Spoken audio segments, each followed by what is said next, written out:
Fala, turma, tudo bem? Dando sequência aqui, estamos chegando na reta final das alterações da Lei 13.846 na Lei 8.213 de 91.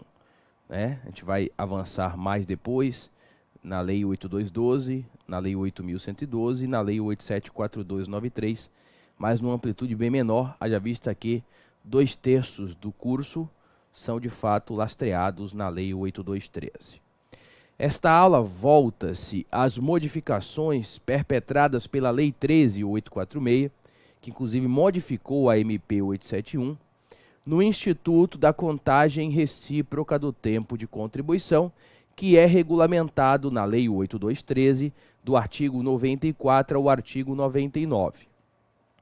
O artigo 96 trata de restrições ou mesmo de proibições à contagem recíproca do tempo de contribuição.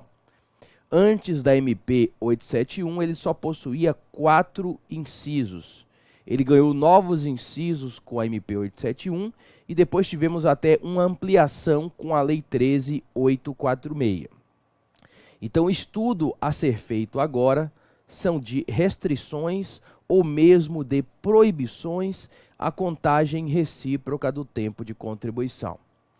E grande parte do que foi aqui inserido no artigo 96 já existia.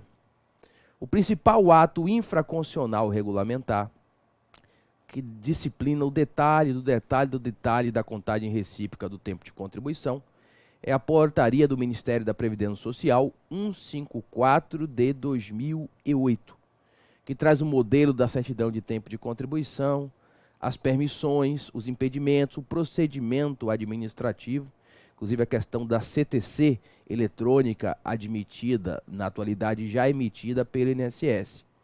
E muitas regras que aqui veremos, inseridas no artigo 96 da Lei 8.213, já estavam no texto da portaria 154 de 2008, ou mesmo até em alguns artigos do Regulamento da Previdência Social, do Decreto 3.048.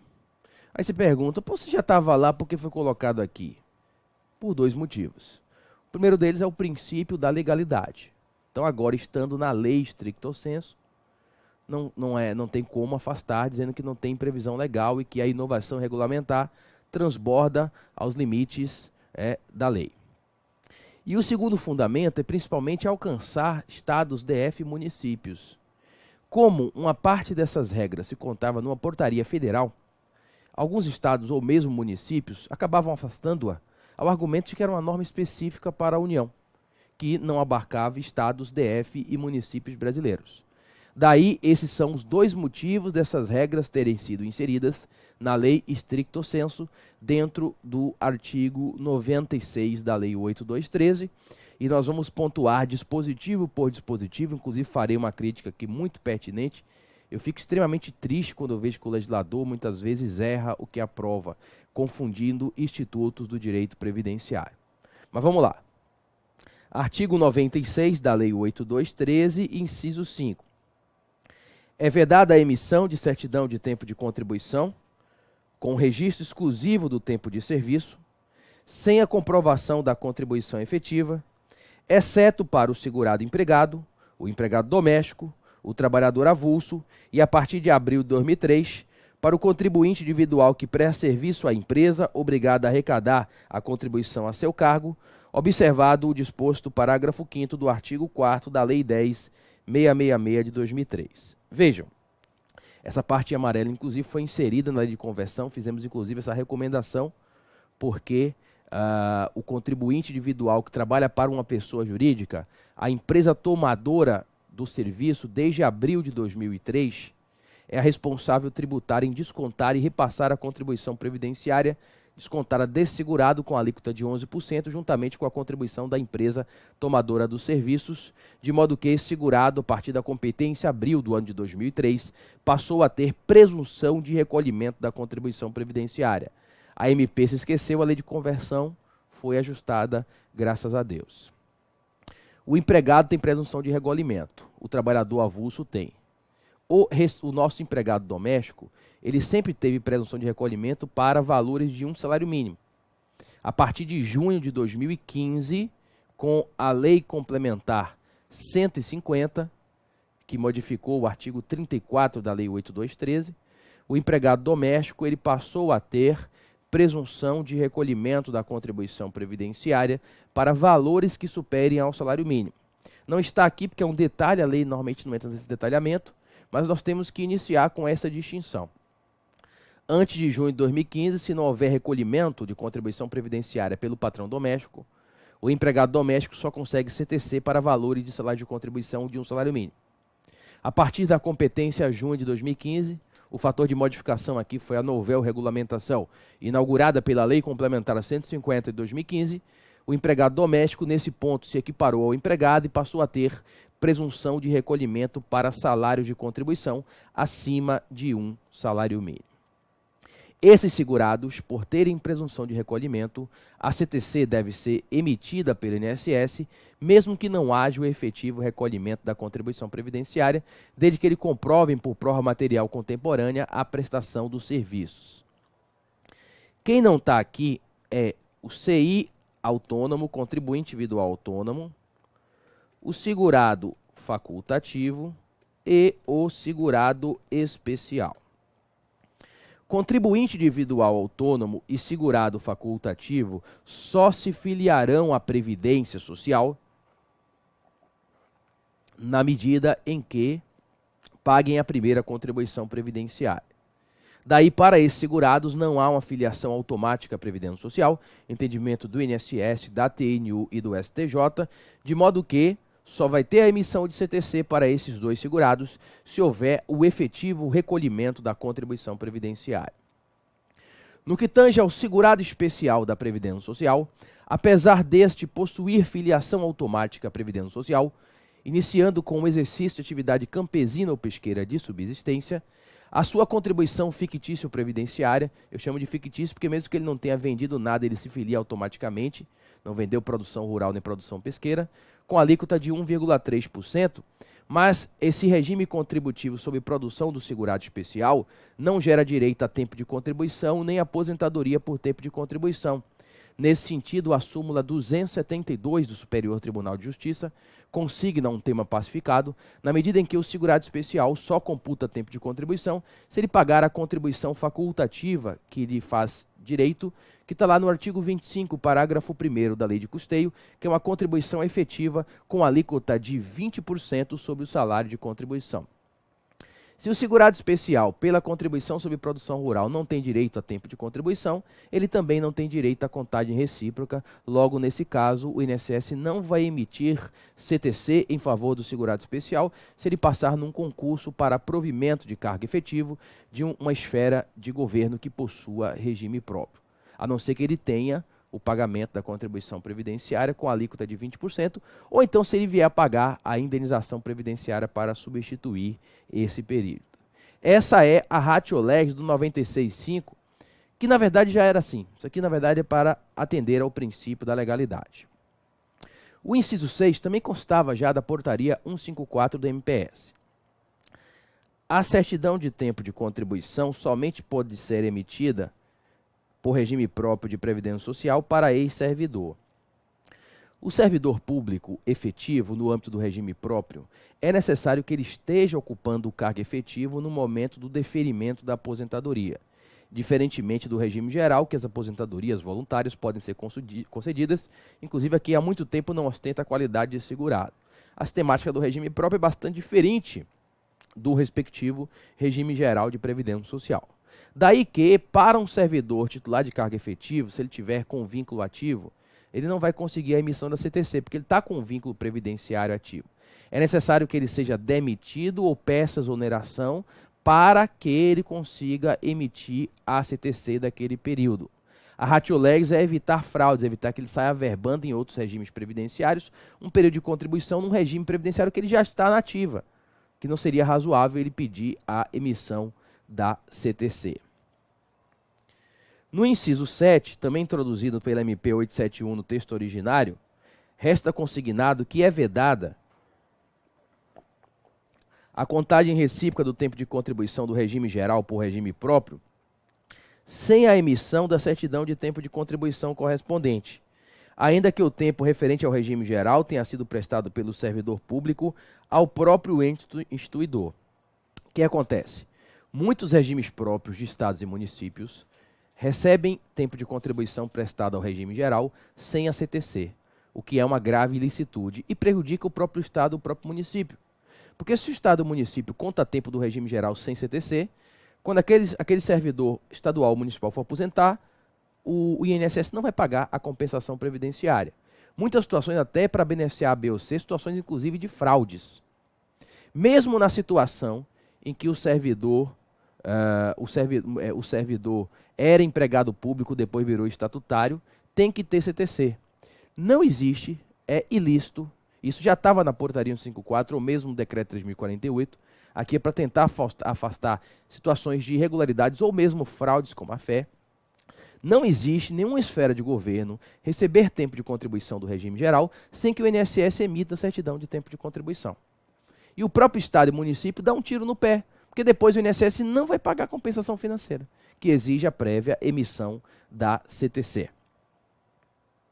Inciso 8, também inserido pelo texto originário da medida provisória, também constava da portaria MPS 154 de 2008, é vedada a desaverbação do tempo em regime próprio de previdência social, quando o tempo averbado tiver gerado a concessão de vantagens remuneratórias ao servidor público em atividade.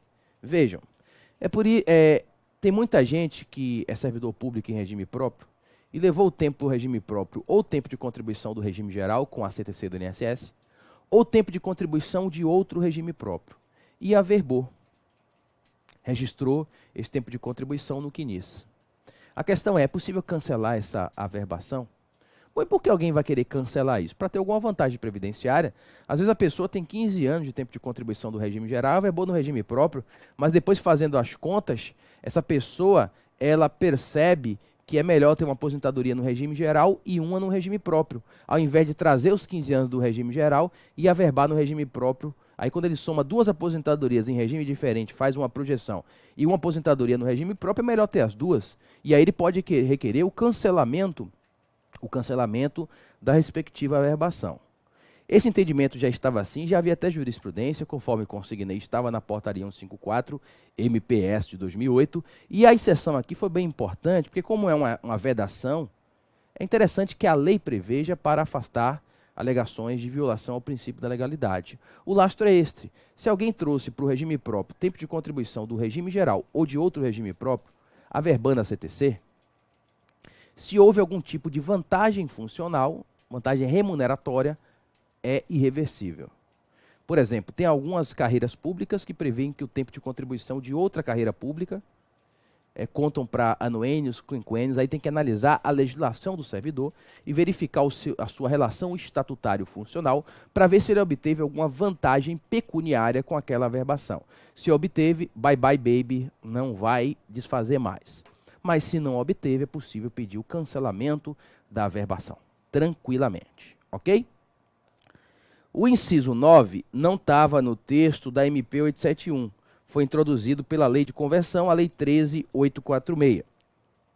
Para fins de elegibilidade, às aposentadorias especiais previstas no artigo 40, parágrafo 4º, e no parágrafo 1º do artigo 201 da Constituição, os períodos reconhecidos pelo regime previdenciário de origem como tempo especial, sem conversão em tempo comum, deverão estar inseridos nos períodos compreendidos da CTC e discriminação de data a data. Essa vedação só vem reforçar a vedação do 96.1, que na contagem recíproca não se considera tempo especial.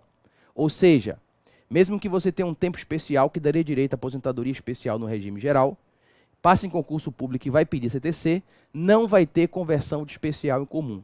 Essa vedação consta desde a primeira lei de contagem recíproca no Brasil, a 6226 de 1975. Para fins de contagem recíproca, não existe nenhum tipo de conversão. Já estava proibido no 96.1, digamos que aqui foi uma espécie de reforço a esta proibição.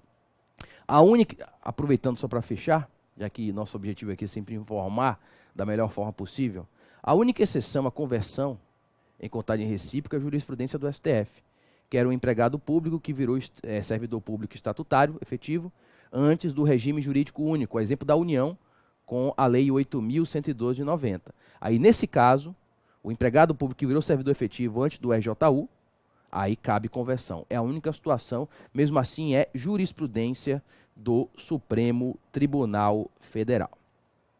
Conforme pontuei, eu fico bastante triste quando eu vejo que o legislador confunde institutos e aprova regras tecnicamente erradas. E a minha tristeza adveio do parágrafo único do artigo 96. É triste dedicar praticamente 15 anos, aí uma vida estudando uma matéria, e ter que interpretar normas e ver que o legislador ele confunde presunção de recolhimento da contribuição previdenciária com a vedação de ficção de tempo de contribuição para cômputo inaugurado pela emenda 20 de 98. A emenda 20 no artigo 4º, tanto no regime geral quanto no regime próprio, veda tempo de contribuição fictício. Essa vedação ela não tem uma regulamentação em lei federal ainda, mas é aplicável desde 16/12/98. O caso mais clássico é converter uma licença-prêmio não gozada. Converter por quê se não teve tempo de contribuição? Então, o tempo de contribuição fictício é vedado de 16/12/98 para cá, que é aquele período em que não há recolhimento nem efetivo nem presumido de contribuição previdenciária. Não se confunde com a presunção de recolhimento. O empregado, por exemplo, a responsabilidade é da empresa. Se a empresa não recolheu, ele provar o vínculo por documentos, vai considerar. Então, ficção jurídica para contar tempo de contribuição, que é defeso desde 16/12/98 para cá, é uma coisa. Presunção de recolhimento existe até hoje. E esta confusão foi feita, lastimavelmente, no parágrafo único do 96, inserido pela MP e mantido pela Lei de Conversão. O disposto no inciso 5, que já estudamos, não se aplica ao tempo de serviço anterior à emenda 20 de 98, que tenha sido equiparado por lei a tempo de contribuição. Felizmente, essa confusão não vai gerar consequências negativas para ninguém, porque o inciso 5 ele tem plena aplicação, inclusive antes da emenda 20 de 98.